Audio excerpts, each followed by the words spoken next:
জান্নাতুন নাইমা মিম আপনি লিখেছেন, আমি 9 মাসে গর্ভবতী, আমার পানি ও খাবার সময় মতো খেতে হয়, আমি কি রোজা রাখতে পারবো? বোন মিম, আপনার পানি এবং খাবার যদি নিয়মিত খেতে হয়, পান করতে হয়, এবং এটা না করলে আপনার গর্ভস্থ সন্তানের ভয়াবহ ক্ষতি হতে পারে অথবা আপনি নিজে ক্ষতিগ্রস্ত হয়ে যেতে পারেন, এরকম আশঙ্কা হয়, অর্থাৎ শারীরিক অবস্থা এত বেশি ক্রিটিক্যাল হয়, তাহলে সেক্ষেত্রে আপনার জন্য রোজা না রাখার স্কোপ আছে। কিন্তু এটা আপনাকে নিশ্চিত হতে হবে দিনদার এবং অভিজ্ঞ ডাক্তারের মাধ্যমে। যে ডাক্তার দিনদার না, যিনি রোজার গুরুত্ব বোঝেন না, তিনি হয়তো বলবেন যে না, এটা আপনাকে করতে হবে।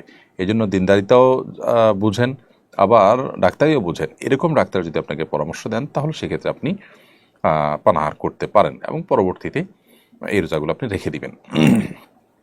আর এমনি আপনার গর্ভবতী অবস্থায় পানাহার করা উচিত, বিশেষ পানি পান করা উচিত, এটা করতে পারলে ভালো হয়। কিন্তু না করলে যে আপনি মরে যাবেন, বাচ্চা মরে যাবে গর্ভস্থ, সেরকম এত সিরিয়াস কোনো ইস্যু যদি না হয়, তাহলে কষ্ট করে রোজা রাখা উচিত। প্রয়োজনে রাতেবেলা আপনি পানি এবং আহার বেশি করে গ্রহণ করলেন।